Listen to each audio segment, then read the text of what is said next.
The new flow dampers down there below the pumps? So there's no dampening. In fact, we're kind of giving up on dampening because they fail within 1,000 espressos.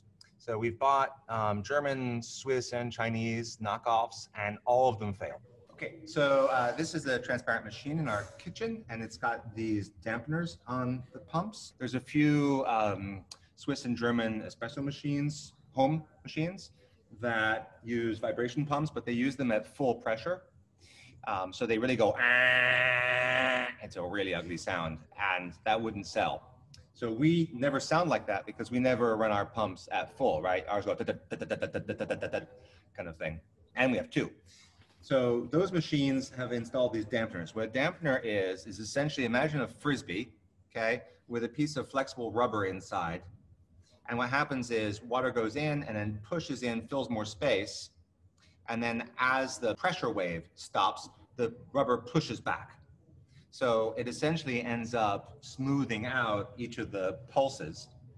And it turns out that a lot of the noise that you hear in our machine is the pressure wave from the pump going through the machine. So if you take these pumps and you just suspend them in air, the volume of the machine goes down. But this is one of the downsides to making a machine really solid, is that here's the inside the machine, is the pressure waves are coming in here. This is, and I'll talk about this in a few minutes, but this is where water mixing happens. So you've got a pressure wave that comes in, and basically shock goes through, which is what causes sound. We have tried a bunch of different dampeners, and they just start to leak. And in fact, if you go online, you'll find that the reason they're widely available as a part you can buy is because they're widely failing for people. And my feeling is, if you can't do better than, say, Siemens or Jura, those are serious German, Swiss companies with big R&D budgets. I don't know that we're going to make this part more reliable than them. So you can buy the thing. I think they're, what, $8 or something like that, Charles? Less than 15. Yeah, about $8. These are the two different kinds. This is the Siemens one, which is horizontal, and this is the vertical one that you see in John's machine there that he was just showing us, which is the Duro one. These actually work pretty good, and they're reliable, but they're much more expensive, and they're super hard to find.